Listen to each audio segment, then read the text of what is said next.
আসসালামু আলাইকুম। অন্য মঞ্চের আলাপচারিতায় আপনাদের সকলকে আমন্ত্রণ জানাচ্ছি। আজ থেকে ঠিক 2 সপ্তাহের মাথায় আগামী 12ই ফেব্রুয়ারি বাংলাদেশে সাধারণ নির্বাচন। এই নির্বাচনের বিশেষত্ব হলো এদিন শুধু সংসদের 300 আসনে ভোট হবে না, একই সঙ্গে হবে গণভোট জুলাই সনদ গ্রহণের ওপর। জুলাই সনদ গ্রহণের তীব্র সমর্থক হলো অন্তর্বর্তী সরকার ও সেই সরকারের সবচেয়ে শক্তিশালী চালক যে জামাত, সে জামাত এবং এনসিপির জোট। বিএনপি দলের ভূমিকা স্পষ্ট নয়, তবে বিএনপি এই গণভোটের পক্ষে যে নয় সেটা হওয়াই স্বাভাবিক, কারণ ভোটে জিতে সংসদ দখল যদি করতে পারে তারা, এই গণভোটে জুলাই সনদ গৃহীত হলে তাদের জিতেও বহুবিধ বাধার সম্মুখীন হতে হবে। যেমন খবর পাচ্ছি, বিএনপির ভোটাররা ভোট কেন্দ্রে গিয়ে গণভোটের প্রশ্নে না ভোটে ছাপ মেরে চলে আসবে। আওয়ামী লীগ নির্বাচনের মাঠের বাইরে, তবে তারা যে গণভোটের পক্ষে নয় মানে বিপক্ষে সেটা স্বতঃসিদ্ধ। তাদের যারা ভোট কেন্দ্রে যাবেন তারা না ভোটে ছাপ মেরে চলে আসবেন, এটা বলে দেয়া যায়। 22শে জানুয়ারি ভোট প্রচার শুরু হওয়ার পর থেকে তেতে উঠছে বাংলাদেশের পরিস্থিতি।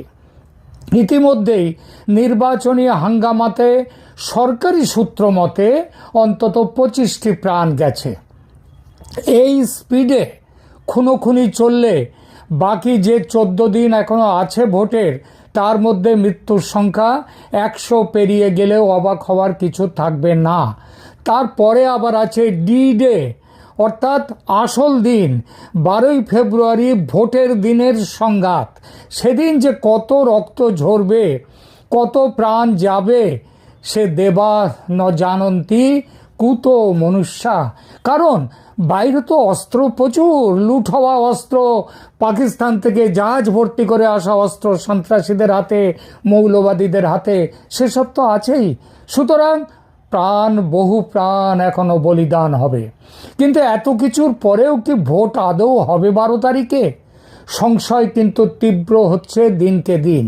এই সংশয়ের সূত্র যেমন বাংলাদেশের ভেতরে রয়েছে কীরকম, জামাত এনসিপি ওরা যদি জানে যে তারা হেরে যাবে নিশ্চিত হয়, এবং বিএনপি জিতবে এটা যদি নিশ্চিত হয়, তাহলে ওরা ভোট হতে দেবে না।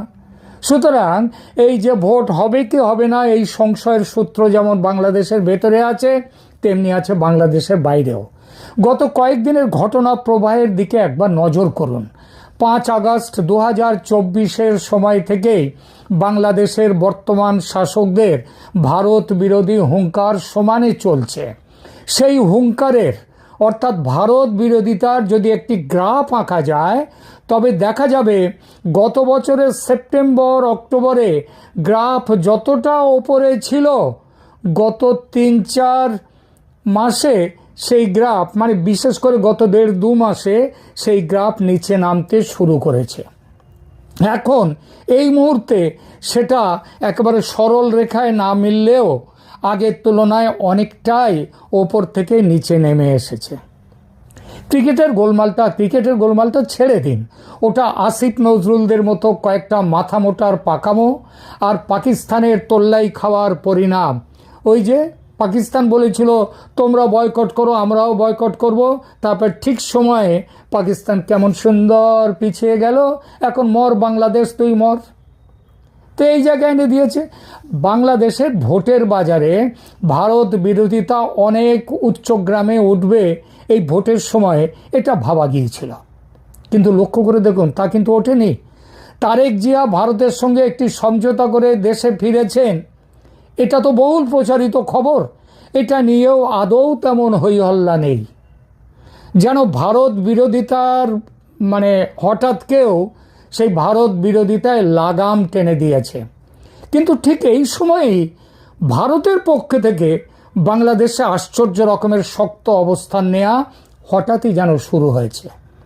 আর ভারতের সঙ্গে সঙ্গে আওয়ামী লীগের নেতৃত্বের মধ্যেও আলোড়ন।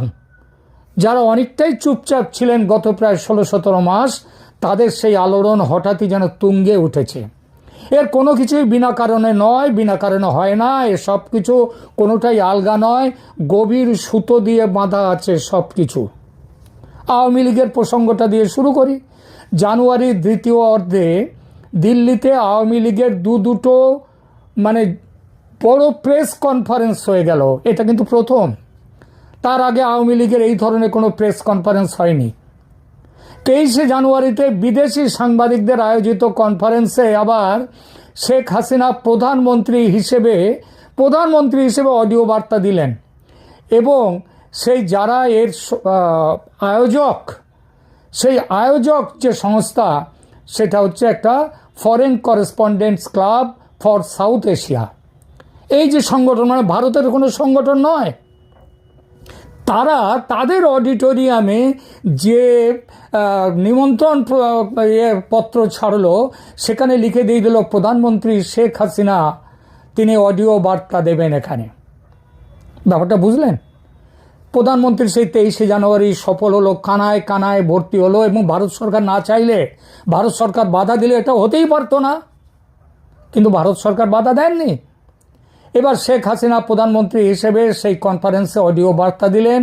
আবার সেই দিনই ঢাকার British high commissioner Sarah Cook তিনি এসে গোপনে দেখা করলেন শেখ হাসিনার সঙ্গে। ভারত সরকার কোনো প্রোগ্রাম বা বৈঠকে সারা কুকের সঙ্গে বৈঠকেও বাধা দেয়নি। অথচ গত 1.5 বছর ভাবুন তো, শেখ হাসিনার গতিবিধি অত্যন্ত নিয়ন্ত্রণে রেখেছিল ভারত সরকার। তার কিছুটা অনেকটাই ছিল নিরাপত্তাজনিত কারণ, সেটা ঠিকই, কিন্তু তাছাড়াও ভারত যেন অপেক্ষা করছিল, ঠিক সময়ের অপেক্ষা। তারপর এখন সেই বর্তমানে সেই কঠোর নিয়ন্ত্রণ হঠাৎই তুলে নিয়েছে যেন ভারত। শেখ হাসিনা তার নিজের খুশি মতো যেটা ভালো মনে করছেন, যেটা ভালো বলবার মতো সেটা তিনি বলছেন। এই প্রসঙ্গে জি নিউজ নেটওয়ার্ক সংবাদ মাধ্যমে যে ইন্টারভিউ তিনি দিয়েছেন গতকাল, সেটাকে একটা বড় সড়ো বিগ বোম বললে ভুল বলা হবে না। কেন বিগ বোম বলছি? তার এসব কথা শুনলে মনে হবে যেন দেশে দ্রুত ফেরার ব্যাপারে তিনি একেবারে দৃঢ় নিশ্চিত হয়ে গেছেন।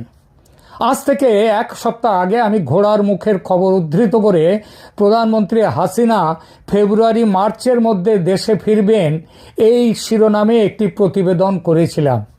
সেই খবরটি আর জি নিউজের কালকের সাক্ষাৎকারটি একটু মিলিয়ে দেখুন, বুঝবেন যে আমি মন গড়া কথা বলিনি। আর এটা শেখ হাসিনার মনের ইচ্ছা মাত্র নয়, এর পেছনে বাস্তবতার ব্যাকআপ আছে বলেই এতটা দৃঢ়তার সঙ্গে ফেরার কথা বলতে পারছেন তিনি। বলার অপেক্ষা রাখে না যে এই ব্যাকআপ আসছে আর কোনো দেশ থেকে নয়, ভারত থেকে, সঙ্গে আছে রাশিয়া অবশ্যই।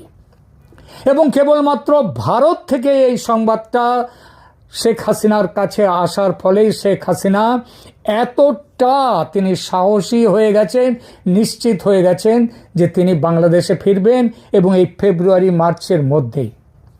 1971-এ ভারত যেমন পূর্ণ সামরিক শক্তি নিয়ে দাঁড়িয়েছিল পূর্ব বাংলার মুক্তিকামী মানুষের পাশে, এই 2026 সালে গত 18 মাসের সমস্ত দ্বিধা, দ্বন্দ্ব, সংশয় এবং অপেক্ষা কাটিয়ে ভারত আবার বাংলাদেশের মানুষের পাশে দাঁড়াতে চলেছে।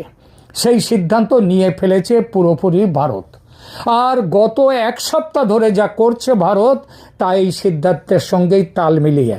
আগেই বলেছি, বাংলাদেশ তার ভারত বিরোধিতা নামিয়ে এনেছে অনেক, কিন্তু ভারত তার তোয়াক্কা না করে বাংলাদেশের হাই কমিশন, ডেপুটি হাই কমিশনের কর্মচারীদের পরিবার সরিয়ে এনেছে, কর্মী সংখ্যা কমিয়ে দিচ্ছে, আরও কমাবে। এর সঙ্গে আরেকটি বড় ঘটনাও ঘটিয়েছে ভারত। সেটা হলো বাংলাদেশে রামপাল বিদ্যুৎ কেন্দ্র থেকে অত্যন্ত গোপনে 9 জন উচ্চস্তরের প্রকৌশলীকে তুলে নিয়ে এসেছে ভারত, সরিয়ে নিয়ে এসেছে। এর ফলে বিদ্যুৎ কেন্দ্রটি প্রায় বন্ধ হওয়ার মুখে, এ আর থাকবে না। রামপাল বিদ্যুৎ কেন্দ্র থেকে ভারতীয় প্রকৌশলীদের এই যে সংগোপনে চলে যাওয়া, এটা বাংলাদেশের জ্বালানি খাতের জন্য একটি বড় ধরনের সংকেত বা সিগন্যাল। বিদ্যুৎ এবং জ্বালানি হলো যে কোনো দেশের লাইফলাইন। এটি স্তব্ধ হওয়া মানে জনজীবন স্তব্ধ হয়ে পড়া। রামপাল তাপবিদ্যুৎ কেন্দ্রটি ভারত ও বাংলাদেশের যৌথ উদ্যোগে এনটিপিসি এবং বিপিডিবি বাংলাদেশ পাওয়ার ডেভেলপমেন্ট বোর্ডের পরিচালিত। উচ্চস্তরের প্রকৌশলীদের চলে যাওয়ার অর্থ হল প্ল্যান্টটির অপারেশনাল নিয়ন্ত্রণ ঝুঁকির মুখে পড়ে গেছে। এটা নিশ্চিতভাবেই ভারতের কৌশলগত চাপ। ভারত ম্যান পাওয়ার ডিপ্লোমেসি ব্যবহার করছে। প্রকৌশলী প্রত্যাহার করার মাধ্যমে তারা অন্তর্বর্তী সরকারকে বার্তা দিচ্ছে যে ভারতের কারিগরি ও আর্থিক সহযোগিতা ছাড়া বাংলাদেশ অচল। শুধু যে রামপাল তা নয়, ভারত থেকে সরাসরি যে 1160 মেগাওয়াট বিদ্যুৎ আমদানি করা হয় তা নিয়েও অনিশ্চয়তা তৈরি হয়েছে, কারণ প্রচুর টাকা বাকি পড়ে গেছে এবং এই টাকা না দিলে ডলার তো নেই বাংলাদেশের হাতে, সুতরাং বন্ধ হয়ে যাবে। আদানির বিদ্যুৎও বন্ধ হওয়ার মুখে। এর সঙ্গে ফ্রেন্ডশিপ পাইপলাইন দিয়ে যে জ্বালানি তেল যায় বাংলাদেশে, সেটাও আগামী 2-1 দিনের মধ্যে বন্ধ হয়ে যাবে। এর একটাই উদ্দেশ্য, ভারত বাংলাদেশের জনজীবন স্তব্ধ করতে চায়। কেন? কারণ ভারত সরাসরি যুদ্ধ বা দখলদারিত্বের চেয়ে স্ট্র্যাটেজিক প্যারালিসিস বা কৌশলগত স্থবিরতা তৈরি করার দিকে বেশি ঝুঁকছে। যদি বিদ্যুৎ বিভ্রাট, নিত্যপণ্যের অভাব এবং অর্থনৈতিক অস্থিরতা চরম পর্যায়ে পৌঁছয়, তবে সাধারণ মানুষের মধ্যে বর্তমান সরকারের প্রতি ঘৃণা ও অসন্তোষ আরও বাড়বে। ভারত সম্ভবত সেই পরিস্থিতির অপেক্ষা করছে যেখানে জনগণ নিজেই পরিবর্তন চেয়ে রাস্তায় নামবে। অবরোধের ছায়া, দূতাবাসের কর্মী সংকোচন এবং প্রকৌশলী প্রত্যাহার মূলত একটি সফট ব্লকেড বা অলিখিত অবরোধের প্রাথমিক ধাপ। কিন্তু গত 16-17 মাসে তো ভারত এতটা অ্যাগ্রেসিভ ছিল না। তাহলে এখন কেন? কারণ এই 12ই ফেব্রুয়ারির নির্বাচন। ভারত চেয়েছিল একটি অবাধ, সুষ্ঠু, সব রাজনৈতিক দলের অংশগ্রহণের মাধ্যমে তৈরি হোক একটি সরকার। বাংলাদেশ তাতে কর্ণপাত করেনি। আমেরিকা ও পশ্চিমের দেশগুলোর ষড়যন্ত্রে জামাতের উগ্র ধর্মীয় সরকার প্রতিষ্ঠার সিদ্ধান্ত নিয়েছে পশ্চিমী দুনিয়া, আমেরিকা। এই পরিস্থিতি ভারতকে বাধ্য করেছে একটা ড্রাস্টিক অ্যাকশন নিতে। আমি বহুদিন ধরে বলে আসছি, সামরিক অভিযান ভারতের ফাইনাল অপশান, একদম চূড়ান্ত। তার আগে অবধি সমস্ত অপশানগুলো তারা দেখে নেবে। তার আগে জনজীবন পুরোপুরি স্তব্ধ করে দেওয়ার এই প্রক্রিয়া, আর সেটা ভারত করবে 12ই ফেব্রুয়ারির ভোটের আগেই। 12ই ফেব্রুয়ারি নির্বাচনের জন্য যে পরিবেশ প্রয়োজন, বর্তমান পরিস্থিতিতে তা ক্রমেই ঘোলাটে হচ্ছে। জ্বালানি সংকট এবং কূটনৈতিক টানাপোড়েনের মধ্যে একটি জাতীয় নির্বাচন আয়োজন করা অত্যন্ত কঠিন। যদি বিদ্যুৎ না থাকে এবং জনজীবন স্তব্ধ থাকে, তবে ভোটারদের উপস্থিতি এবং ভোট কেন্দ্রের নিরাপত্তা নিশ্চিত করা দুষ্কর। নির্বাচন তাই স্থগিত হওয়ার সম্ভাবনা আছে। রাজনৈতিক মহলে জল্পনা চলছে যে যদি নিরাপত্তা পরিস্থিতি এবং অর্থনৈতিক সংকট নিয়ন্ত্রণ না করা যায়, তবে অন্তর্বর্তী সরকার নির্বাচন পিছিয়ে দিতে বাধ্য হবে। ভারত এই অনিশ্চয়তাকেই ত্বরান্বিত করতে চাইছে, যাতে তাদের পছন্দের সমীকরণগুলো মেলানোর সময় পাওয়া যায়, যাতে কোনো নিরপেক্ষ তদারকি সরকার এসে আওয়ামী লীগের ওপর থেকে নিষেধাজ্ঞা তুলে নিতে পারে, নির্বাচনের দিন নতুন করে ধার্য করতে পারে এবং ফ্রি, ফেয়ার ও ইনক্লুসিভ নির্বাচনের ব্যবস্থা করতে পারে। সেই পথেই এগোচ্ছে ভারত। নির্বাচনের আর 15 দিন বাকি। তাই 15 দিনের মধ্যে নানান সম্ভাবনা উকিঝুঁকি বাড়ছে। কেউ বলছেন নির্বাচন হবে, কেউ বলছেন নির্বাচন হবে না, কেউ কেউ সন্দিহান, কিন্তু বুক ঠুকে কেউ বলতে পারছেন না যে নির্বাচনটা হবেই।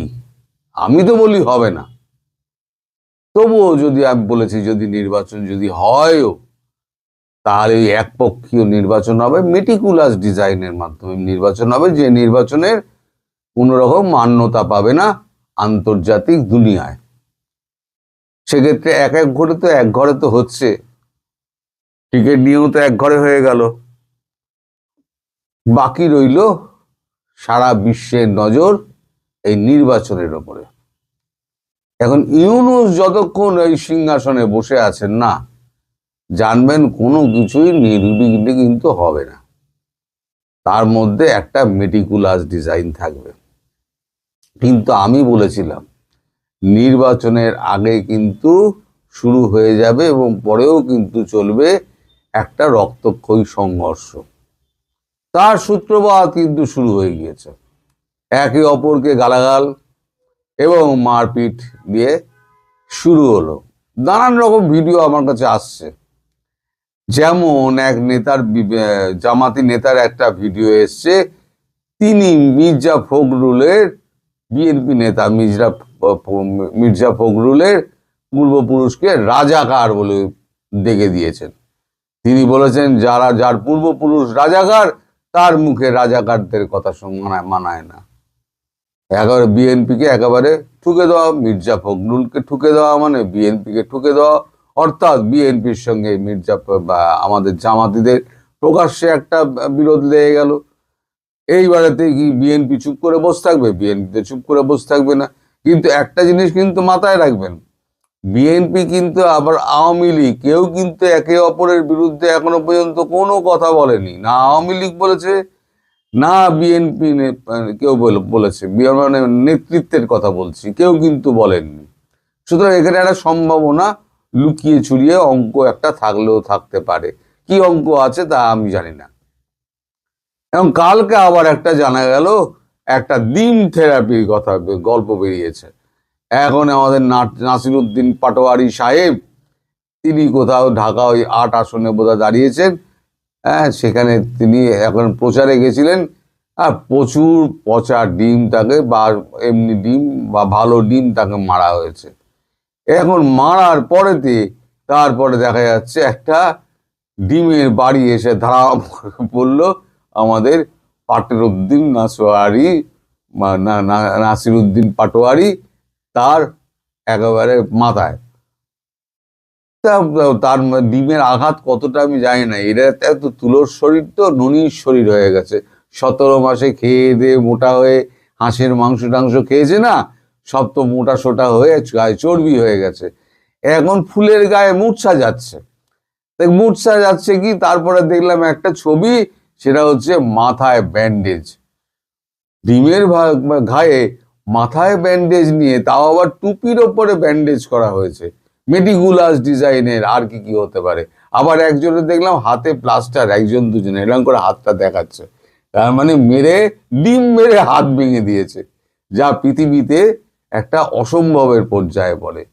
মানে ওই জন্য বলছি ফুলের আঘাতে মূর্ছা যাচ্ছে এরা। তো এই যে সেখানে একজন দেখা গেল, একজন একেবারে প্রাণপাত করে তাকে আটকানোর চেষ্টা করছেন।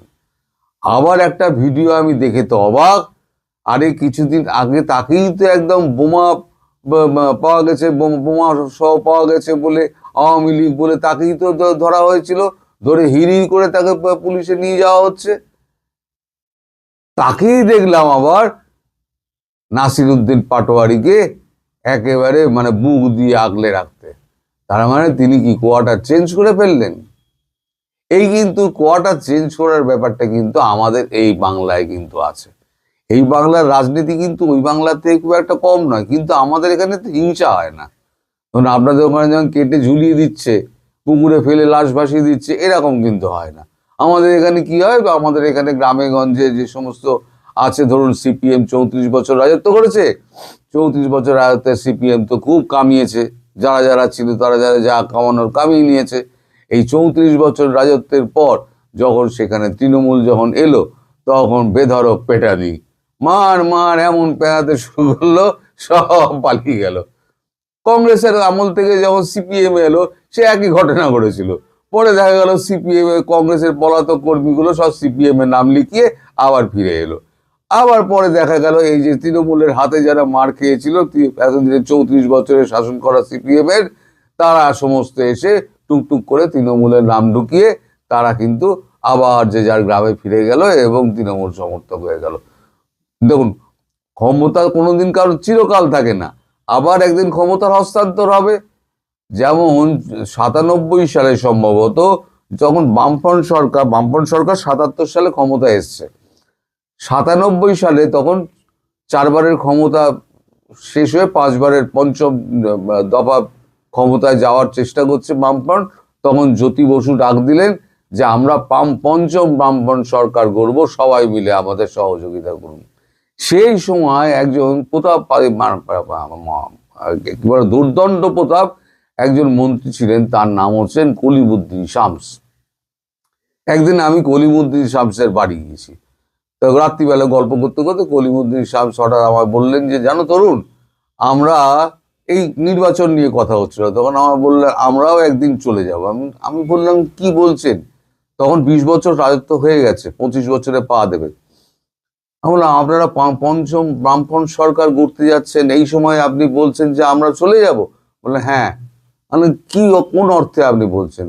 বলে ভোট হয় না একটা ওয়েবে, যেদিনকে একটা ওয়েব আসবে না সেদিনকে কোনো দল, কোনো প্রচার, কোনো মানে এ নেই, তোমার এ নেই, অর্থ নেই, তাকে দিয়ে তুমি দাবিয়ে রাখতে পারবে সেই জোয়ারে কিন্তু ভোটের যে ওয়েব থাকবে সেই ওয়েবে কিন্তু আমরা কিন্তু ভেসে যাব। উনি বলেছিলেন 1997 সালে, সেটা মানে ওনার কথাটা অক্ষরে অক্ষরে মিললেও 2011 সালে তখন এই দুনিয়া তিনি নেই। এরকম চিরকাল কেউ ক্ষমতায় থাকে না। এই যে মোহাম্মদ ইউনূস, তিনি যেটা ভাবছেন, তিনি এই সমস্ত মেটিকুলাস ডিজাইনের মাধ্যমে তিনি থেকে যাবেন আজীবন, তার কারণ তিনি তো নির্বাচনের দিন ঘোষণা করলো, নির্বাচনে গণনার দিন ঘোষণা করেননি, এবং জয়ী বা বিজয়ী প্রার্থীদের নাম ঘোষণার দিনের কথাও ঘোষণা করেননি। তার মানে আবার তিনি পরবর্তীকালে বলে দিলেন যে ফল প্রকাশে দেরি হতে পারে। তার মানে যদি নির্বাচনটা হয়ও, তারপরেও উনি ফল প্রকাশ করে উনি কিন্তু সিংহাসন ছাড়বেন না। যদি মনে করেন উনি সিংহাসন ছাড়বেন, আমি বলেছি না দেহত্যাগ না করলে উনি পদত্যাগ করবেন না। সুতরাং আপনারা যদি মনে করেন যে নির্বাচনের একটা যে দলই জিতে, যেভাবেই হোক না মেটিকুলাস ডিজাইনের মাধ্যমে জিতে আসুন, তিনি নির্বাচনে ফলাফল ঘোষণা করে তিনি সরকারকে হস্তান্তর করে দেবেন ক্ষমতা, একদম ভুল কথা। তিনি একেবারে ওখানে গেড়ে বসে তিনি আজন্ম যতদিন বেঁচে আছেন, হিক্কা তোলা পর্যন্ত, ততদিন কিন্তু উনি মানে রাজত্ব করে যাবেন। শেষ পর্যন্ত ওনার যে কি হবে সে তো ঈশ্বরই জানে। এখনো পর্যন্ত যা আছে সব তো ঠিকই আছে। তবে একটা বড় খবর আপনাদের দিয়ে রাখি, খুব শিগগিরই একটা বিদ্যুৎ নিয়ে আপনাদের কিন্তু বড় খবর হবে, আদানির বিদ্যুৎ নিয়ে বড় খবর হবে, সেটার দিকে নজর রাখবেন। সবাই ভালো থাকবেন, সুস্থ থাকবেন, সাবধানে থাকবেন। নমস্কার।